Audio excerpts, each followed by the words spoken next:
Hechos capítulo 16, versículo 23. Dice así la palabra de Dios, dice: después de haberles azotado mucho, los echaron en la cárcel, mandando al carcelero que los guardase con seguridad. ¿De quiénes estamos hablando? De Pablo y Silas.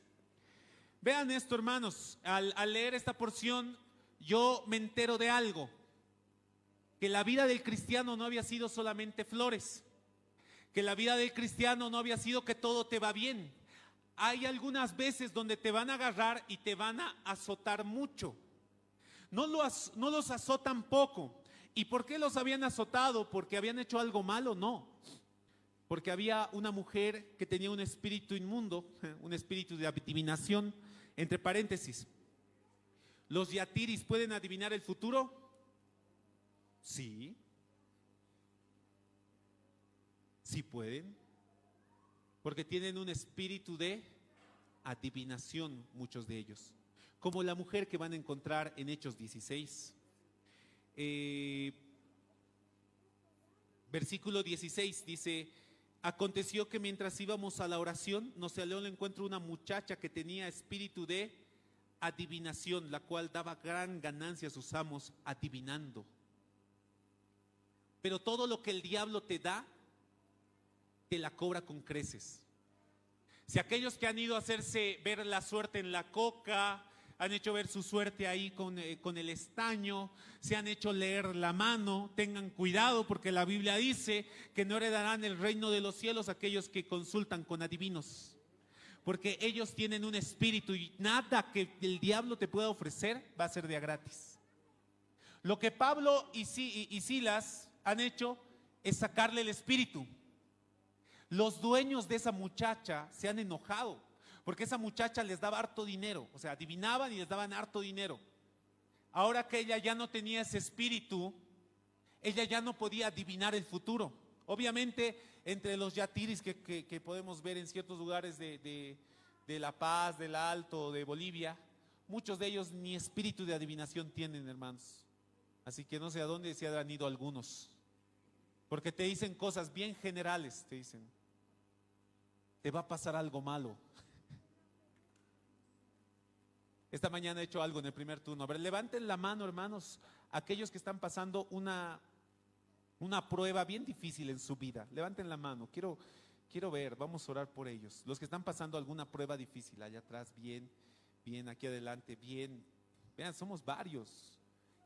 Ahora levanten la mano, arriba igual hay varios arriba. Ahora quiero que levanten la mano aquellos que no están pasando una prueba difícil, están pasando un tiempo de calma, un tiempo de tal vez de tener un poquito de paz en sus casas. Levanten la mano aquellos que están, tenemos palabra profética para ellos. Levanten fuerte, levanten alto para que reciban la profecía. Van a tener tiempos malos.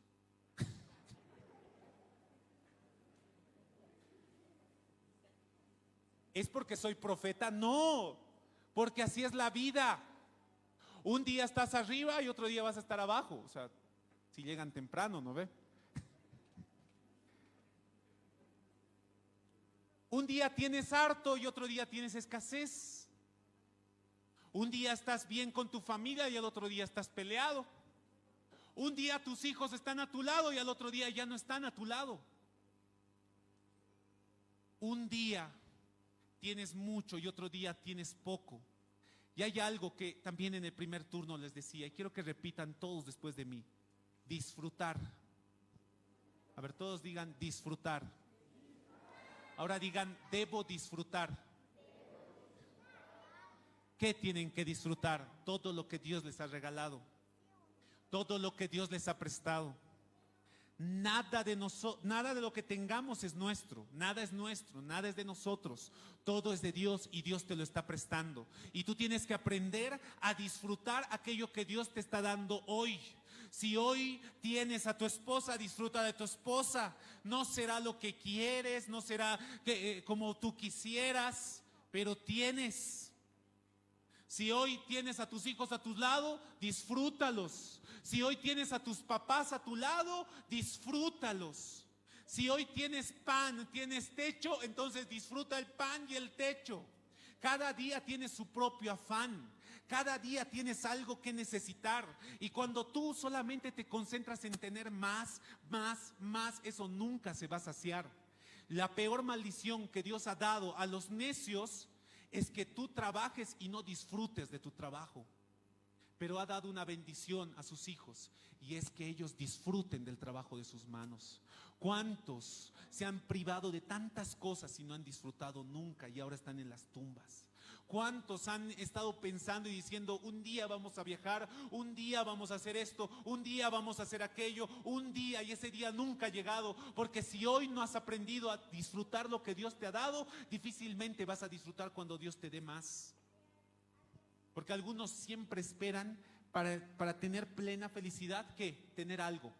Cuando termine el colegio, cuando termine la universidad, cuando consiga trabajo, cuando compre una casa, cuando me case, cuando tenga hijos, cuando mis hijos crezcan, cuando mis hijos se casen, cuando yo... Todo siempre posponemos. Hermanos, ¿cuál es el mejor día para poder disfrutar? Hoy. A ver, digan hoy. ¿Y tienes que tener mucho para disfrutar? No. Algunos vienen a la iglesia y ni siquiera disfrutan de la iglesia, ni siquiera disfrutan de la presencia del Señor. Vienen por costumbre, no sienten ese deseo de aprender más, no sienten ese deseo de crecer más, no adoran al Señor, no lo exaltan. Y va a haber un día donde no vas a estar acá. El año pasado, antes de que se cierren las iglesias, ¿cuántos habrán extrañado, recordado en sus casas de cómo adoraban, de cómo cantaban? ¿Cuántos se hubieran acordado de ese domingo que era el último domingo y tú no sabías que era el último domingo del culto?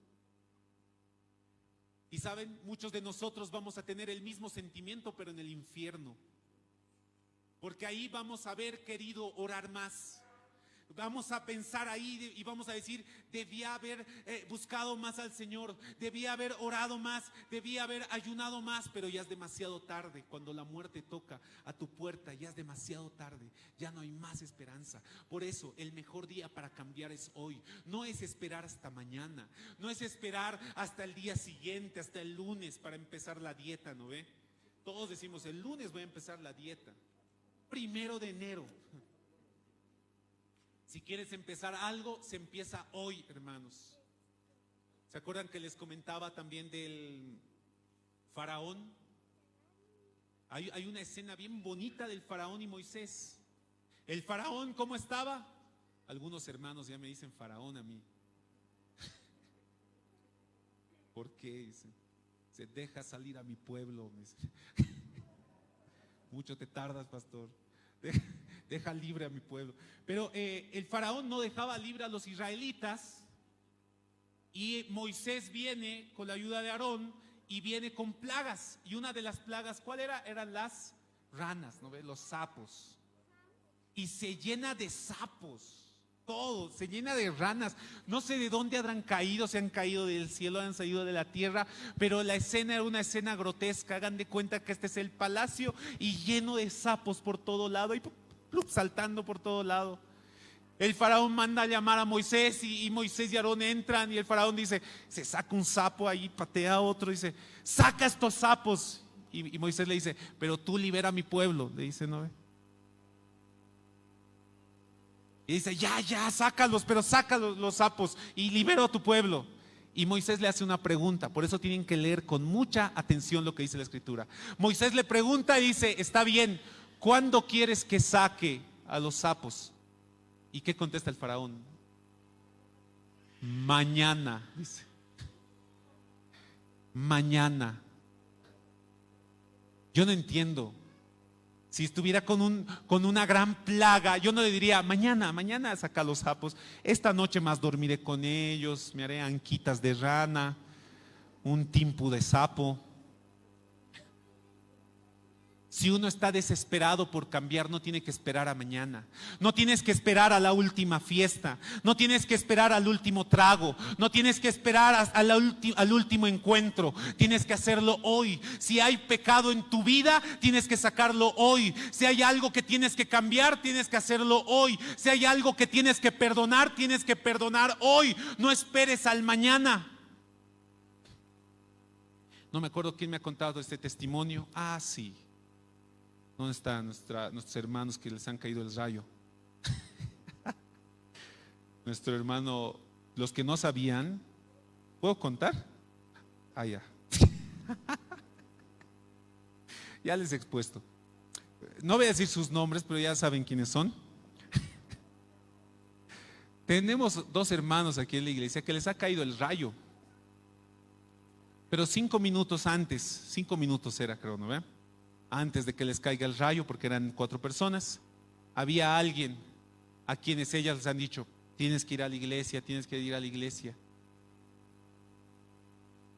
Y esas personas han rechazado esos últimos 5 minutos. Quizás ese rato que ellos han rechazado, ellos pensaban que iban a tener más vida, que iban a esperar a ser viejitos para ir a la iglesia, porque la iglesia es para viejitos, no es para jóvenes. ¿Y qué ha pasado? Cae el rayo y mueren. No ha tenido tiempo de arrepentirse. No ha tenido tiempo de ir al Señor. Por eso, hermanos, ¿cuál es el mejor día para cambiar? Es hoy. Si tú estás el día de hoy en este lugar para poder escuchar, si hay un mensaje que se tiene que quedar en tu cabeza, es hoy, es el mejor día para poder cambiar. A propósito, ¿tenemos alguna visita, hermanos, el día de hoy? ¿Alguien que haya venido por primera vez? ¿Puede levantar ahí su manito o acusarle? ¿A este lado? No, han venido ya, caseros son. Allá atrás, bienvenida, hermana. Vamos a dar un aplauso allá por ese lado. Bienvenida. Por este lado, aquí también tenemos toda una familia igual que ha venido, hermanos. Un aplauso, bienvenidos. Arriba tenemos a alguien. Allá, oh, bienvenidísimos. Estamos bienvenidos, que Dios dé. Y allá también tenemos una vida nueva, que Dios los bendiga. Qué bien que hayan podido venir a la casa del Señor. Entonces, como les decía, es el día de hoy, hermanos. Ahora veamos esto. Pablo saca un espíritu con Silas. ¿Es algo malo? No es nada malo. Lo agarran, lo acusan y lo meten a la cárcel. Y el verso que hemos leído, que tienen que leer con mucho detenimiento, el verso 23, después de haberles azotado poco, no, ¿qué dice? Mucho. ¿Alguien de aquí ha sido azotado por Dios? Alguien dice aquí, sí, hay dos, tenemos dos. Aquí dice que ellos han sido azotados mucho y los han echado a la cárcel y les han dicho que métanlos a lo más profundo, con mucha seguridad. Versículo 24, el cual, recibido este mandato, el carcelero los metió en el calabozo de más adentro y les aseguró los pies en el cepo. ¿Saben, hermanos? Si yo fuera Pablo, si yo fuera Silas, ¿cómo creen que estaría? Yo ahora sí reconozco. ¿Por qué? Porque antes hubiera dicho, no, yo podría alabar al Señor, pero no. ¿Saben por qué sé que yo no podría alabar al Señor? Porque ahora con un problema, lo primero que le digo al Señor es: ¿por qué a mí, Señor? ¿Por qué a mí? Si yo voy a la iglesia, si yo te sirvo, si yo hago esto, ¿por qué me pasa esto a mí? Y me doy cuenta que yo no estoy aceptando la voluntad de Dios y yo no me estoy gozando en medio de las tribulaciones. Pablo lo que hace juntamente con Silas es algo que no me entra a la cabeza, porque dice el versículo 25, pero a medianoche, orando Pablo y Silas, cantaban himnos a Dios y los presos oían. Hermanos, si a mí me hubieran golpeado hasta hacerme sangrar toda la espalda por ir a predicar el evangelio y de paso me meten a una cueva, a una celda fría, húmeda, y me amarran los pies con cadenas, con cepos, yo no cantaría. Lo que yo diría es: ¿por qué? Como muchos de nosotros lo hacemos. ¿Y saben qué es lo que sucede? Es que nosotros todavía no estamos viendo la eternidad. es que nosotros todavía no estamos viendo lo que realmente Dios nos ofrece. Y lo que Dios te ofrece no es una vida de flores. Lo que Dios te ofrece no es que todo te va a ir bien. Lo que Dios te ofrece es vida eterna. Lo que Dios te ofrece es tener paz en medio de la tormenta, es tener tranquilidad en medio de gran tribulación. Lo que Dios te ofrece es tener vida y vida en abundancia. Que el día que Él retorne de los cielos, que Él venga por segunda vez a la tierra, tú vas a estar vivo y vas a estar firme, porque Él ha dado su vida por ti, no para que tengas una casa nueva, no para que tengas una profesión nueva, sino para que tú tengas vida eterna. Y cuando tú entiendes aquello, tú te das cuenta que no hay nada en esta tierra que pueda valer más que aquello. Lo más valioso en esta tierra es tu salvación. Lo más valioso en esta tierra es tu vida, pero tu vida en Cristo, tener la vida eterna. A medianoche, dice, orando Pablo y Silas cantaban himnos a Dios y los presos oían. Creo que muchos de ustedes también están pasando pruebas. Me atrevería a contar las pruebas de muchos hermanos que están aquí. Me atrevería a poder contar lo que están pasando en sus hogares. Aquellos que han perdido un ser querido, aquellos que están endeudados, aquellos que no saben de dónde van a sacar para poder pagar el día lunes esa cuenta, aquellos que no saben si su hijo va a volver o va a dejar o va a continuar en el alcohol, aquellos que no saben, y algunas chicas están ahí, ¿qué voy a hacer? Si voy a abortar, no voy a abortar, ¿qué voy a hacer? ¿Qué voy a hacer? ¿Voy a terminar? ¿No voy a terminar? ¿Voy a continuar? Y llevan un dolor tan grande, un dolor tan profundo dentro de ustedes, que solamente ustedes saben lo que están viviendo en sus hogares, solamente ustedes saben lo que están viviendo en sus vidas. Pero yo quiero enseñarles lo que dice aquí en la Escritura. Por más dolor que pases, por más tristezas que pases, todo tiene un propósito. Y lo que tú tienes que hacer, que sean las buenas o en las malas, tienes que alabar a Dios, tienes que adorar a Dios, tienes que exaltar a Dios, porque Job decía, no solamente voy a recibir las cosas buenas del Señor, también las malas, porque a los que amamos a Dios, todas las cosas nos van a ayudar a bien. Eso sabía Pablo y Silas. Ellos sabían que Dios tenía un propósito cuando ellos estaban siendo azotados. Ellos sabían que había un propósito cuando ellos estaban amarrados ahí en medio de la cárcel. Solo se van a quejar aquellos que no entienden que Dios tiene propósitos, que Dios tiene grandes propósitos para tu vida y hasta con el sufrimiento. Aquellos que no entienden aquello van a vivir una vida de queja en queja y en queja. Pero aquellos que entienden que Dios es dueño y Él sabe el por qué, tiene un propósito, y vas a estar en paz. Pablo no la ha pasado casi nunca muy bien. Váyanse a 2 Corintios, quisiera leerles parte del testimonio de Pablo, capítulo 11.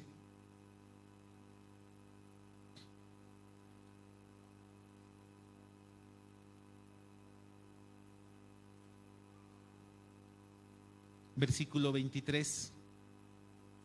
Yo sé que muchos de nosotros estamos pasando problemas. Voy a impostar mi voz, hermanos, para que me dure.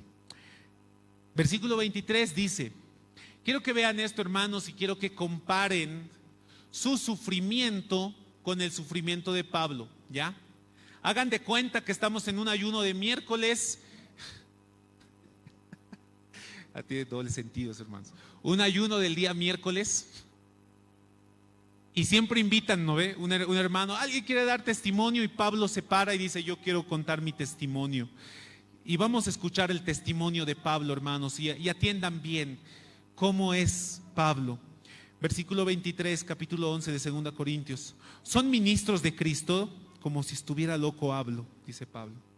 Yo más, en trabajos más abundante, en azotes sin número, en cárceles más, en peligros de muerte muchas veces. De los judíos 5 veces he recibido 40 azotes menos uno. 3 veces he sido azotado con varas, 1 vez apedreado, 3 veces he padecido naufragio. 1 noche y 1 día he estado como náufrago en alta mar, en caminos muchas veces, en peligros de ríos, peligros de ladrones, peligros de los de mi nación, peligros de los gentiles, peligros en la ciudad, peligros en el desierto, peligros en el mar, peligros entre los falsos hermanos, en trabajo y fatiga, y en muchos desvelos, en hambre y sed, y en muchos ayunos, en frío y en desnudez. Y además de otras cosas, lo que sobre mí se agolpa cada día, la preocupación por todas las iglesias. Yo cuando escucho el testimonio de Pablo, solo esta porción, yo me quedo tan chiquito, yo me quedo tan pequeño. Porque cuando yo veo mi sufrimiento a los ojos de la eternidad, mi sufrimiento no es tan grande. Cuando yo comparo mi sufrimiento con el sufrimiento de Cristo, mi sufrimiento no es tan pesado, porque Él ha sufrido más por ti, Él ha sido azotado por ti, Él ha sido crucificado por ti, a Él le han escupido por ti. ¿Y tú qué vas a hacer por Él? ¿Yo qué voy a hacer por Él? Luego yo empiezo a notar la vida de algunos pastores. El pastor Samuel nos comentaba, él que está en Yauriri, nos comentaba y decía, hay un pastor allá en Yauriri, que él agarra su bicicleta y tiene que caminar más de 1 hora en bici, en frío, en lluvia, y si llueve tiene que ir por otro camino para poder llegar a una pequeña iglesia y predicar a unos cuantos hermanos. Y yo que vivo tan cerca, yo no puedo llegar. Pero ¿saben qué va a pasar cuando Dios me juzgue al lado de este pastor? Yo podré pastorear una iglesia grande, yo podré estar y ser conocido por algunos, pero cuando me juzguen al lado de este pastor, hermanos, yo me voy a desaparecer. Porque no, Dios no mide las cosas como nosotros medimos. Dios no mide el éxito en cantidad, en número. Dios mide en corazón. Hay algunos que aquí están ministrando y tienen todos los instrumentos, pero hay en algún lugar un músico con una guitarra, quizás que le falta una cuerda, que llega temprano al culto Aymara y está tocando y está ministrando y sin saber muchas notas. Y cuando Dios les juzga a ustedes al lado de ese hermano, yo estoy seguro que van a desaparecer al igual que yo. Por eso es que nosotros tenemos que empezar a pensar en realidad qué es lo que pesa más en la eternidad. No es lo que nosotros podemos obtener, sino es cómo está nuestro corazón y el cómo lo damos. El que mucho tiene, mucho se le va a demandar. Y hermanos, yo estoy poniendo un paréntesis aquí. Hemos recibido mucho como iglesia y mucho se nos va a demandar. Y eso a mí me hace temblar. ¿Cuántas iglesias tienen sus cuentas llenas de dinero? Y hay iglesias que ni techo tienen. ¿Cuántos maestros hay aquí? ¿Cuántos músicos hay aquí? Y hay iglesias que no tienen ni un solo músico. Al que tiene mucho, mucho se le demandará. ¿Cuántos talentos el Señor te ha dado que el Señor te va a demandar? Que el Señor te va a pedir cuentas. Tal vez hay un hermano que ni siquiera ha terminado el colegio y está enseñando, está predicando. Y tú que eres director de un colegio, que eres profesor, docente, nunca te has atrevido a enseñar, por lo menos en una clase de niños. Al que tiene mucho se le va a demandar mucho, y a nosotros se nos va a demandar más.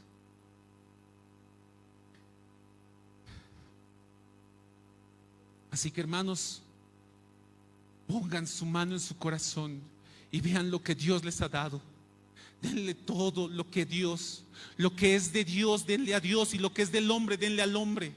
Y saben, tus talentos, tu dinero, tu casa, todo lo que tú tienes no es tuyo, es de Dios.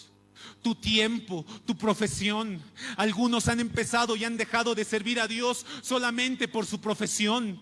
Y yo no digo que no tengan profesión, yo no digo que no sean profesionales, pero ¿sabes qué va a pasar? Dios te va a demandar hasta de eso. ¿Por qué? Porque Dios no ha muerto en la cruz del Calvario para que tú seas solamente un buen profesional.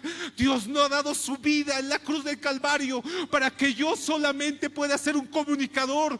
Dios ha muerto en la cruz para que vayamos a salvar a otros que se están muriendo. Si tú eres salvo, lo que tú vas a hacer es buscar a más gente para que sean salvas. Vas a buscar y no vas a dormir porque tu familia se está yendo al infierno directamente, porque tu primo que no es cristiano, si se muere así, se va a ir al infierno, no va a ir a ningún otro lado. Tus amigos que no conocen a Cristo, sabes, tú estás en ese trabajo y tienes esa profesión no para crecer académicamente, es para que tú seas luz en ese lugar, que por medio de tu trabajo, que por medio de tu testimonio conozcan a Dios. Sino ¿para qué? ¿Para qué está el templo? ¿Para qué tenemos estos machones? ¿Para qué están estos parlantes? Sino solamente algunos para podernos calmar como se calma un bebé. Pero va a ver el Señor y Él nos va a ver directamente y nos va a despertar. Y de una sola palabra nos va a despertar, porque el juicio va a empezar por nosotros, no va a empezar por los de afuera. El juicio va a empezar por mí, porque Él sabe los talentos que tengo, Él sabe el tiempo que tengo, Él sabe que yo uso el tiempo del Facebook, uso el tiempo en el WhatsApp, uso el tiempo en otros juegos y no lo uso en su presencia. Y saben eso me va a juzgar en el día que Él venga. Él sabe que tú estás andando con otra mujer, Él sabe que tú estás andando con alguien que no es cristiano, Él sabe cuánto tiempo pasas viendo pornografía, Él sabe cuánto tiempo tú has estado con ese odio y ese rencor en tu corazón, porque a Él no le puedes mentir. A mí me puedes mentir, a mí me puedes engañar a toda la iglesia, pero a Él jamás le vas a engañar. Y lo que te debería hacer temblar es que un día tú te vas a encontrar con Él, que un día tú le vas a tener que dar cuentas de cómo has educado a tus hijos, de cómo has amado a tu esposa y de cómo has obedecido a tu esposo. Un día tú vas a dar cuentas delante del Señor, y ese día yo estoy seguro que muchos de nosotros no vamos a pasar ni siquiera la primera etapa. Muchos se preocupan tanto por entrar a una carrera y se matan estudiando y se matan para poder aprobar una materia, pero jamás te has matado así, jamás has estudiado así para conocer al Señor. Muchos músicos le pasan tanto tiempo repasando un tema, pero jamás han pasado tanto tiempo analizando su vida a la luz de la Escritura para ponerse a cuentas con Él. Yo solo les diría, hermanos, despierten. Hay mucho que hacer. Yo sé que tú estás pasando muchos dolores, pero todos esos dolores jamás se van a comparar a los dolores que ha pasado Cristo, a lo que ha pasado Pablo, los sufrimientos que Él ha pasado. Y Él, a pesar de todos esos dolores, a pesar de todos esos sufrimientos, Él sabía quién era Dios. Es por eso que aún con la espalda sangrando, con sus pies amarrados, Él seguía orando y alabando al Señor. Yo no tengo idea qué cantaba, yo no tengo idea si cantaba una de gozo, un himno, pero algo sí sé, que ellos estaban alabando. Y no hay alabanza más pura, que es la alabanza cuando tú has perdido un ser querido, o la alabanza que cuando tu matrimonio se ha destruido, la alabanza cuando tienes tu alma hecho pedazos, la alabanza cuando no tienes salida y no tienes a dónde ir, cuando estás enfermo y con el dolor en tu espalda o en tus rodillas, aún así le cantas al Señor. No hay alabanza más pura, no hay alabanza que no pueda mover los mismos quiciales del cielo, que no va a estremecer el mismo infierno, sino la alabanza de un corazón que sabe quién es su Dios, que no le sirve a Dios por las cosas que le puede dar, sino por quién es Dios. Yo no le sigo a Dios porque Él me va a dar bendiciones. Yo no le sigo a Dios porque Él va a hacer que yo no me divorcie, que Él va a hacer que yo pueda pagar mis deudas, que Él va a hacer que yo pueda tener casa, que yo pueda tener auto. No, yo le sigo a Dios por lo que Él es. Y Él es el Salvador, Él es el que ha dado su vida por mí, Él es el que se ha sacrificado por mí. Y es por eso que tenemos que servir a Dios, no por otra razón. Lo demás es añadidura. Lo demás se va a añadir. Tranquilo, no te preocupes. Se va a añadir y se añade.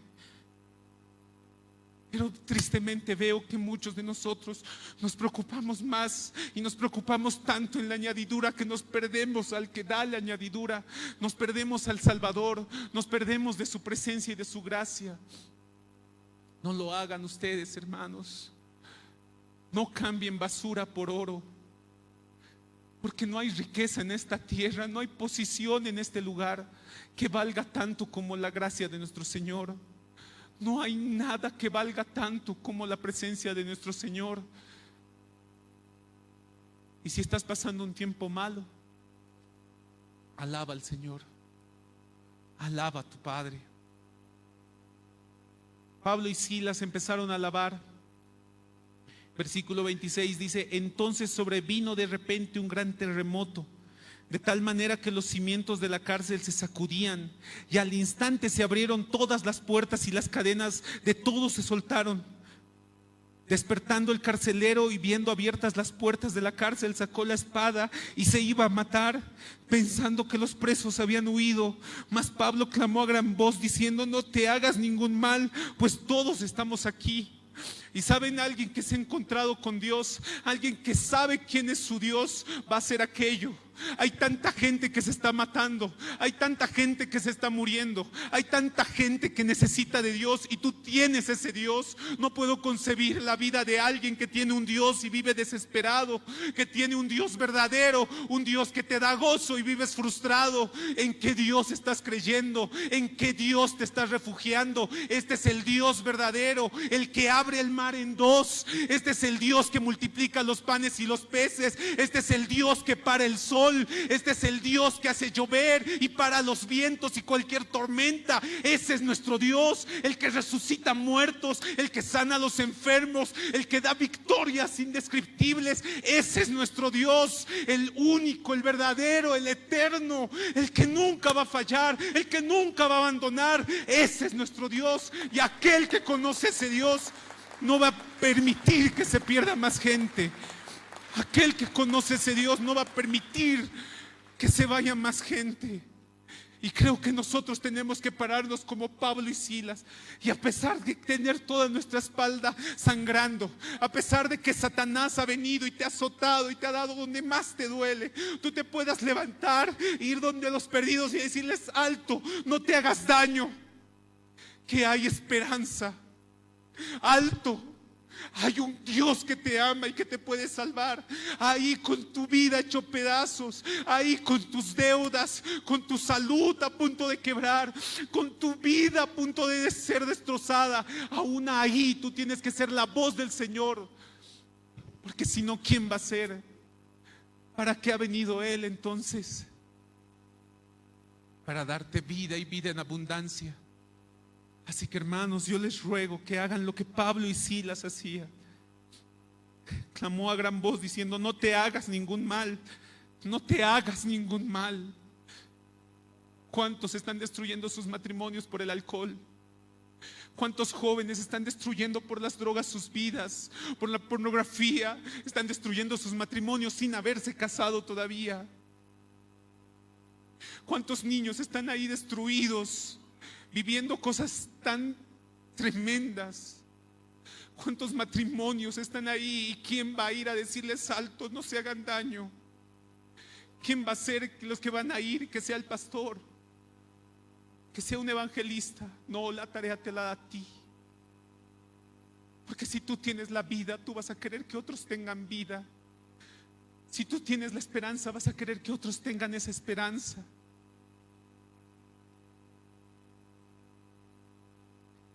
Él entonces, pidiendo luz, se precipitó adentro temblando, dice, se postró a los pies de Pablo y Silas, y sacándoles les dijo: señores, ¿qué debo hacer para ser salvo? Voy a pedir si me pueden ayudar. Sí.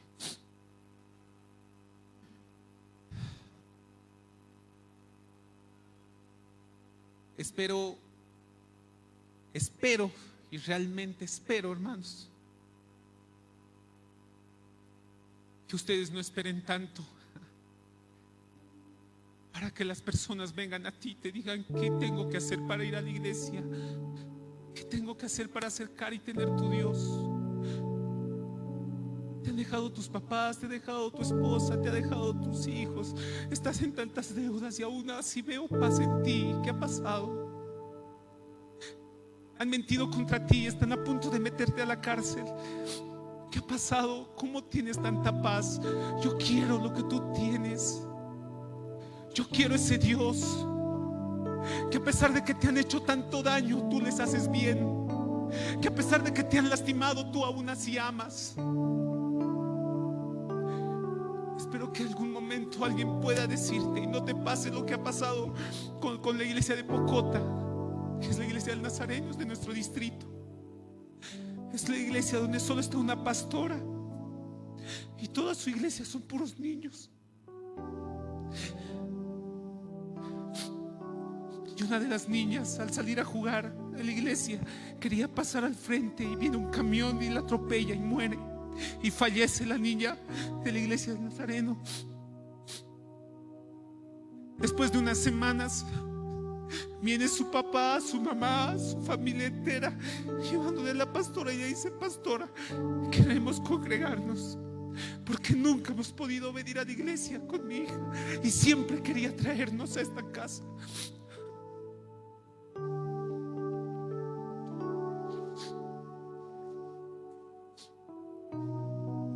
¿Podrán decir eso de ti? ¿O tú jamás les has invitado a tus amigos a la casa del Señor? ¿Jamás has invitado a tu familia? Pastor, le he dicho una vez que vengan y nunca más. Vuélvete molesto, porque a donde está yendo no hay vuelta atrás. A donde está yendo no hay vuelta atrás. Y no importa que te odie, no importa que seas lo más molesto en la historia. Tú estás tratando de salvar su alma. Estás tratando de que conozca a Cristo.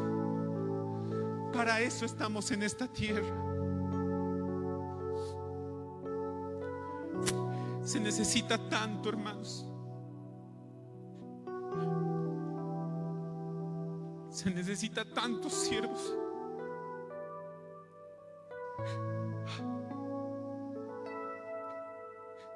Hablaba con un hermano de un pastor, creo que les conté hace rato, con el pastor ha fallecido de una iglesia y a un hermano antiguo lo han puesto como pastor. Y solo me he tenido que acercar y decirle: ¿cómo estás? Y se ha echado a llorar. ¿Quién va a ir a ayudarles? ¿Quién va a ir a ocupar esos lugares? Que lo hagan otros. No es nuestra avanzada. Nosotros tenemos que construir, nosotros tenemos que hacer aquello. Yo estoy tranquilo, sentado en la iglesia. Yo, pastor, asisto los domingos y estoy feliz.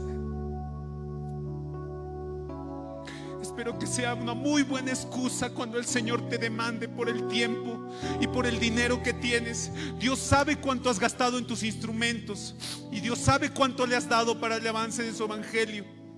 Dios sabe cuánto has gastado en tu celular y Dios sabe cuánto has dado de ofrendas para que se predique su palabra. Dios conoce y Dios me conoce también. Que tiemblo cuando pienso, cuando me encuentre a Él, delante de Él en su presencia. Y tiemblo más porque Él me va a pedir cuenta de ustedes. Pero sea Dios quien nos pueda juzgar. Pero como dice la Escritura, analicen sus vidas mientras puedan. Yo me preocupé bastante por los ministros de alabanza el día de ayer, por las chicas de panderos, porque por alguna razón no han venido a los talleres que se ha preparado para ellos. Yo sé que quizás puedan tener muchas cosas que hacer, pero solo ruego al Padre que la razón por la cual no han venido al taller,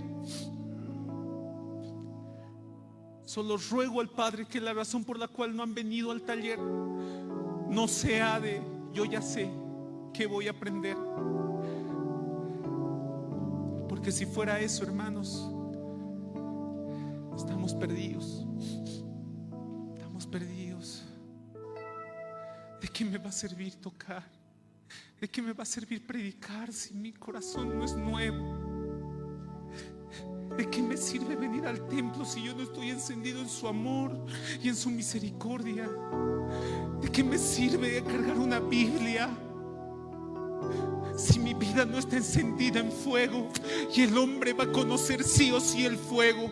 O conoce el fuego del Espíritu Santo, va a conocer el fuego del infierno, pero sí o sí vas a conocer el fuego. Y es mejor que anheles conocer el fuego del Espíritu Santo ahora, que el día que cuando Él venga te juzgue y no puedas entrar a su gloria y a su presencia, y Él te va a tener que decir: maldito, yo nunca te conocí, yo no te he demandado que hagas esas cosas, yo quería tu corazón, yo no quería solamente tu dinero, yo quería tu corazón.